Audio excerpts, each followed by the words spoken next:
Hello everyone. Happy holidays. Merry Christmas to everyone. I hope you are enjoying it with your loved ones and your family. And I'm here with a message for you guys that's been on my mind and heart for a hot minute. And it's very simple. Actually, it's quite complex. But it's the fact that so many people, especially good people, were cheated out of a relationship with the divine. Were cheated out of the development of their own understanding of this world. Were cheated out of the deliverance of their soul from the trauma they have experienced.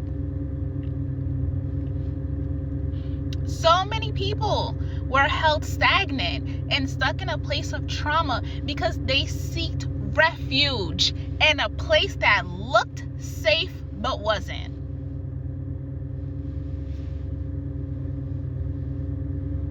Because they sought refuge in a place that looked safe but wasn't. I'm talking about places like the church, places like with family and loved one, places with the person who you thought you would spend the rest of your life with, places like youth programs and community centers, all types of places like rehab centers and homeless shelters, the places they seeked refuge at the lowest points of their lives. And I am going to focus on the church, right? Because that's a big one.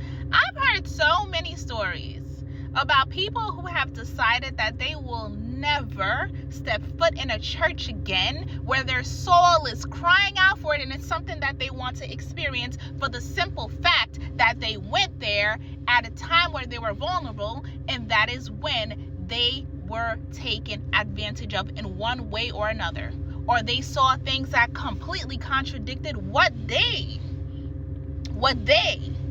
thought that space should represent. And it's not just them, it's us as a society, because when we think about these holy spaces, quote unquote, and I don't care what religion you are, Jewish, Muslim, Christian, traditionalism, whatever it is, spirituality, whatever sector,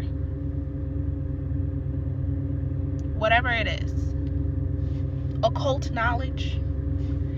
So many people went to someone who they thought would help them at their darkest moment in life. I'm talking about herbalists. I'm talking about high priestess and priest. I'm talking about mediums. I'm talking about psychics. I'm talking about all types of people. I'm talking about pastors, priests, all types of people, bishops, people who are in a position of power, who vowed to help others, who said they would use the relationship or the understanding they have of the universe and of the law of God to help someone else, who decided to be a representative of a safe space. And then you go there and you think shit is good and shit is cool because it feels like, you're like, okay, this starting to look like it. They singing, they clapping, they talking to me nice. I don't know. Some people don't even make it to the talking to me nice part.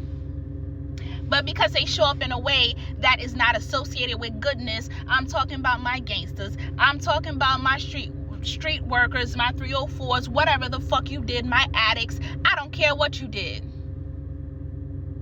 But when they receive a message in their soul that it is time for a change and they need to go to a space that looks different from whatever they were doing, or they can show up as themselves, and they're judged and they're turned away, and they start seeing shit that don't make sense,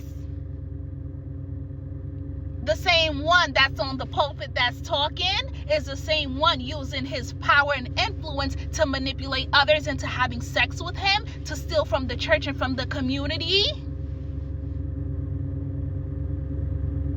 The same one that's molesting the children, that's talking about what God said in a book. The same one that said your child is under spiritual attack and said they would help them, but they know they could not because that child simply had autism. The same one that said it's a demonic attack, but it's a medical stroke, baby. stealing money because you're desperate. You're desperate and you're willing to believe anything for a change. So you go there because you're so I've seen it with my eyes, because you're so desperate for a change. So you're looking for anything. I know a lady who had one child, and this lady was a devoted Christian, and her child developed some type of disability, had seizures and all these different conditions, right? She went from the church. She could not find healing there. She went to the voodoo priest. She could not find healing there. She went everywhere you can think of. She could not find healing there. And I watched with my eyes. Don't worry. I just know.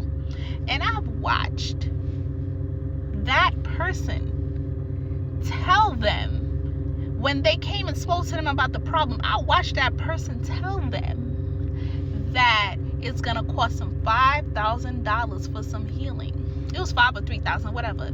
Mind you, I work with people with disabilities, and I know what she's expecting is not what's gonna happen. But she's so desperate, she'll go anywhere. She was at her wit's end. Like, when someone loses their faith, do you know what that looks like? They'll believe in anything for a change. They'll listen to anything, as long as it's not what they want to hear or accept. And the crazy part is, we sit here and we judge the people who don't fit the standard, right? Because he looked like a gangster, because he's this, because he's that, because she dressed like this, and she used to strip. Meanwhile, they helping the community, they helping the youth, they're guiding them, they're using their story to inspire and grow. But then the person, the bishop, the deacon that's touching on the little girls that everyone's not willing to say shit about, that's cool because they got a 3-piece suit on. So many people were cheated out of a relationship with the Most High because the people who they expected to lead were not, in fact, leaders. They were fucking demons in disguise. Demons in disguise. And it's a great plan. I mean, they've been pulling this shit since the beginning of time. It's a great plan, right? Put them in a space that's expected to be safe so that no one will ever see it coming. And when they do, they're so afraid that they're not willing to say anything. It's a really good plan, because that's how you trap souls. That's how you help them stay stagnant so that they can never really serve their purpose and get to where they need to be. That's how you do that. It's a great fucking plan. You traumatize them, you hurt them, and you show them all this shit that you thought was good shit not sweet out here. So many people's hearts have been being called to go to church for years, or to, seek something within themselves, do something new. But they are afraid. They are afraid of community. They are afraid of these spaces because they were traumatizing them. So many people have been cheated out of a relationship with themselves and the Most High. But that's when you grow to understand that your relationship with yourself, with the Most High, with your own evolution, is going to come from you. No one can save you. And when you're looking for a savior, listen, when you are desperate for something, it's not only God who knows, the devil knows too. And it's going to send demons and demons and demons your way to help see where you really get, what you're really willing to fall for. So many people got tricked by demons in disguise. Demons disguised as angels. Whole times they're demonic. And they're feeding off you and killing your soul and killing your hope and killing every ounce of inspiration that you had, every ounce of faith. People are losing themselves because they're falling for the okie dokie. Shit is real out here. But I encourage you, if there's something your soul is crying out for and you know it's good for you, you know it's something that you need, go. For this new year, go sit in that church. Whatever church that you are led to, go sit in there. Go meditate.